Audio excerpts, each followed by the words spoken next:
Max, no, please, Max. Why? I didn't mean to. I'm sorry.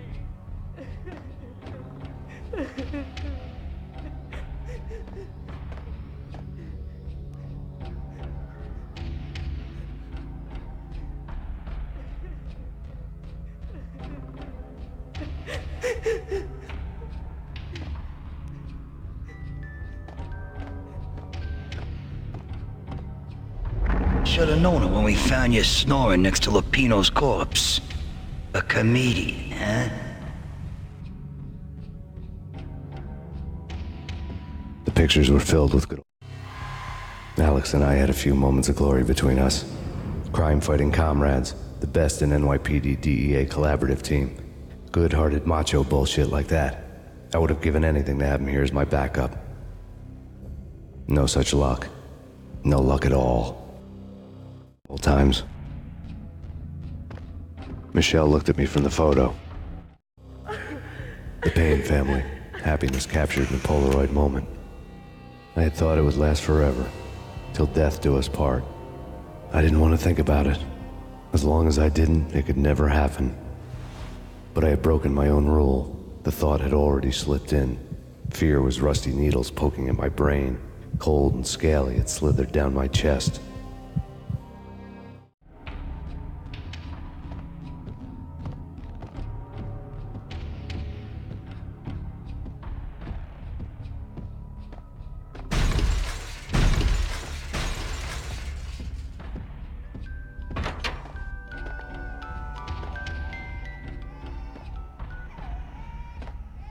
I really love to watch cartoons.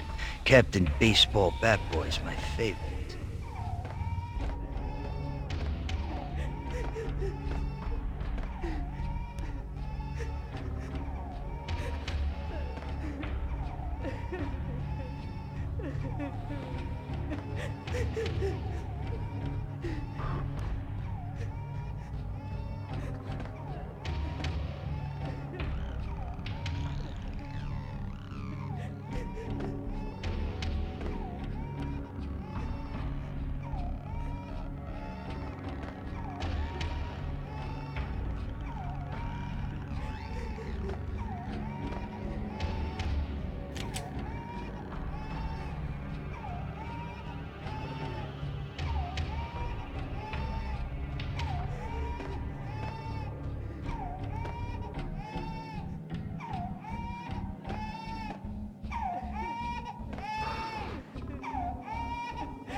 No.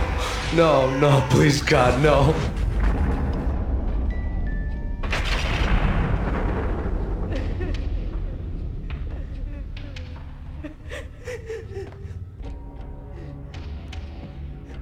Slice them, dice them, shoot them full of holes, blow them to bits, vaporize them, disintegrate them. No matter what you do, they'll still be back, good as new. Michelle's diary lay on the table. Michelle was working part-time in the district attorney's office. Her diary was open on today's entry, her handwriting all pretty curves. An army dossier found its way to my desk yesterday. Valhalla? Isn't that a Norse myth? Something about Vikings? I tried to tell Max about it, but he was busy, that cute frown on his brow. Guess it's nothing, just a mix-up at the courier service. From now on, I would always find time for her. It was a hollow promise. Too little, too late.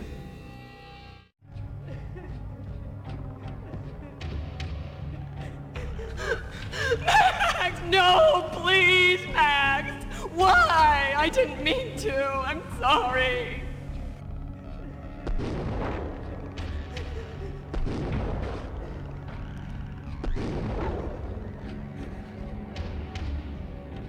Murderer! You killed her!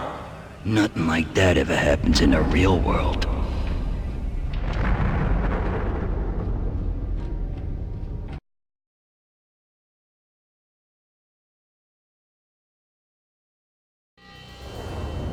I woke up in a bad dream. My head felt 2 sizes too small for my brain. Max Payne. I envy your name. And the killer was smiling. Pleased to meet you. I'm Frankie the Bat Niagara. Niagara, as in you cry a lot? He had a baseball bat and I was tied to a chair. Pissing him off was the smart thing to do.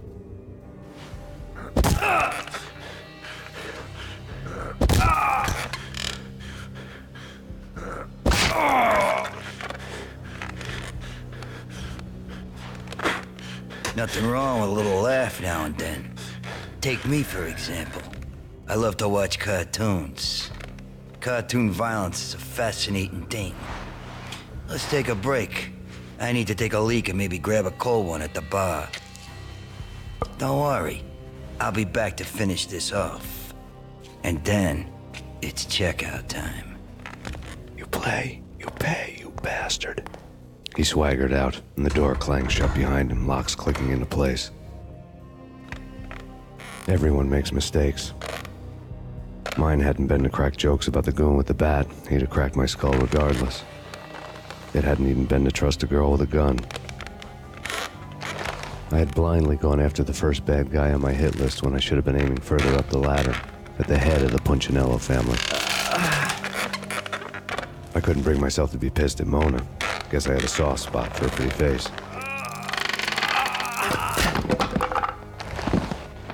But when somebody decides to play baseball with your head, you tend to get sore. They had dragged me back to the basement of Lupino's hotel. I was beaten, bruised, and blue. I felt like the chair I had broken to get free.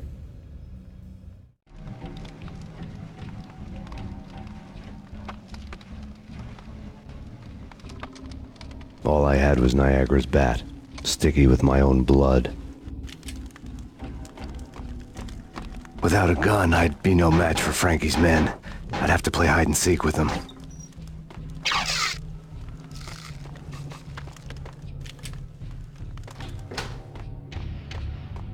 It's Frankie's turf. Hey!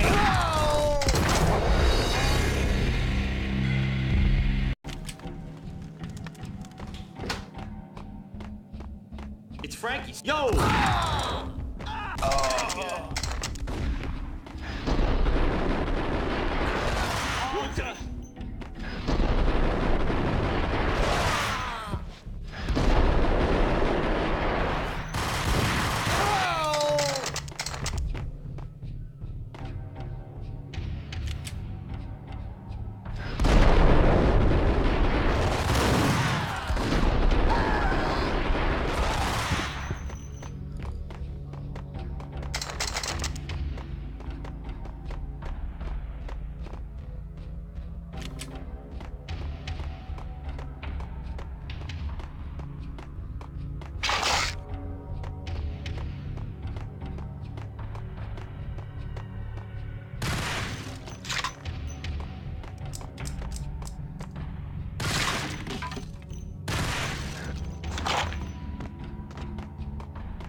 another newspaper caption for a murder scene.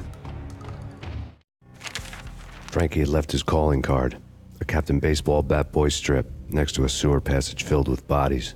You'd better not mess with Captain Baseball Bat Boy. Even my arch enemy, Bicycle Helmet Girl, swoons at the sight of me. Aha! There were enough corpses to put a mass murderer to shame.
Things were fast going from bad to worse.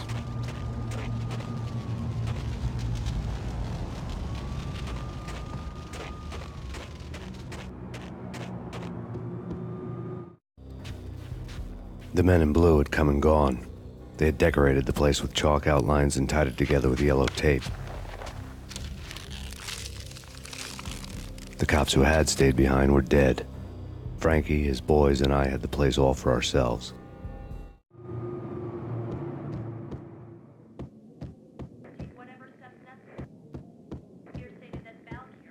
Just forget about it. Just forget about it. Hey, just forget about it. That crazy witch, you should have heard her. She was a real scream when the boys caught her trying to cap the Don. Oh, that's friggin' bad. To the trio? That's even worse than what Frankie's doing to that poor bastard downstairs. She's gonna take a long time to die. The mobster muscle on the phone was talking about Mona. Punchinello's trio were nothing but bad news. There he is.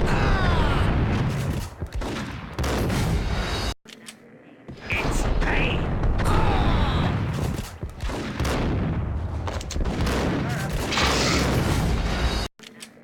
It's Payne.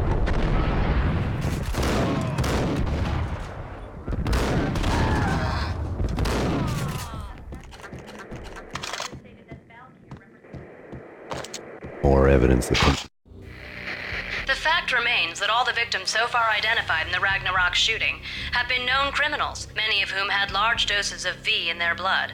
Reliable sources say that Max Payne was also among those killed, although no body has been recovered at this time. reliable sources. That meant somebody thought the Mafia had me, didn't want the cops snooping around anymore. The body would be delivered to them barely recognizable. Case closed. Don Punchinello had the power to be that reliable source, which was no news. But his news was old news. Framing me hadn't been enough. Don Punchinello had put a hit on me. He wanted me dead, and it had been important enough for him to give written instructions to Frankie about it. Max Payne should die like a dog for the trouble he's caused. Frankie, I know I can trust you to give this matter the dedication it needs. Punchinello didn't like me much.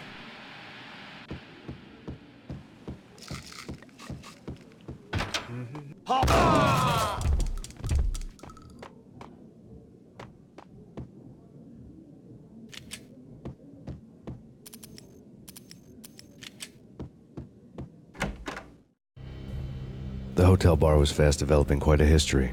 True to his words, Frankie was there, having a beer. Jesus Christ. How the hell did you get loose? Got bored waiting. Thought, what the hell, we could just as well finish this here. Fine by me. This works out just as well.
You think you've been a lovely aunt. Had enough? I don't play with girls anyway. Unfair! I spotted the tail as soon as I left the hotel. A big black Mercedes. I'd seen the car before. That time it had heralded impressive explosions. Vladimir was back. Bang! You're dead, Max Payne. I might have laughed if I remembered how. What's this supposed to be? Cops and robbers? Look, you want something with me? Get in line. Peace, man. Relax. You know you are a real news item. Armed and dangerous.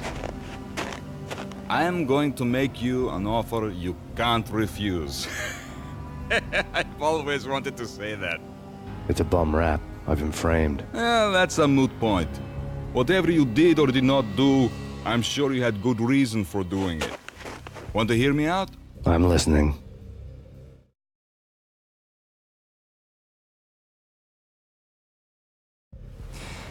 Punchinello messing with V is bad for business all around. But that's not all. There is this guy, Boris Time, used to pull jobs for me. He's the captain of the cargo ship Charon. Now the bastard turncoat has gone over to the other side, Punchinello's.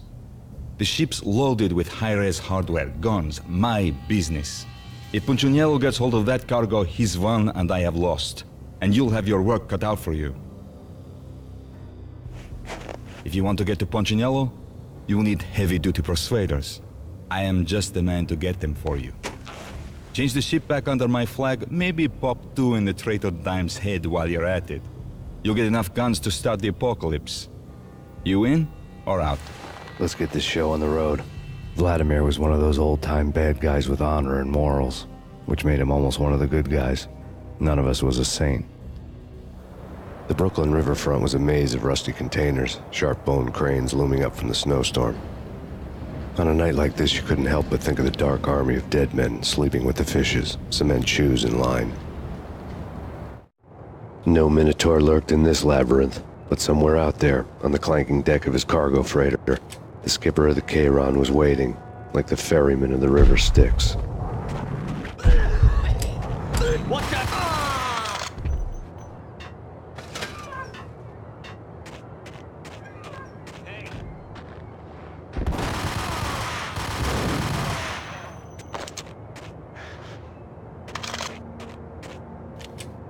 Both of them.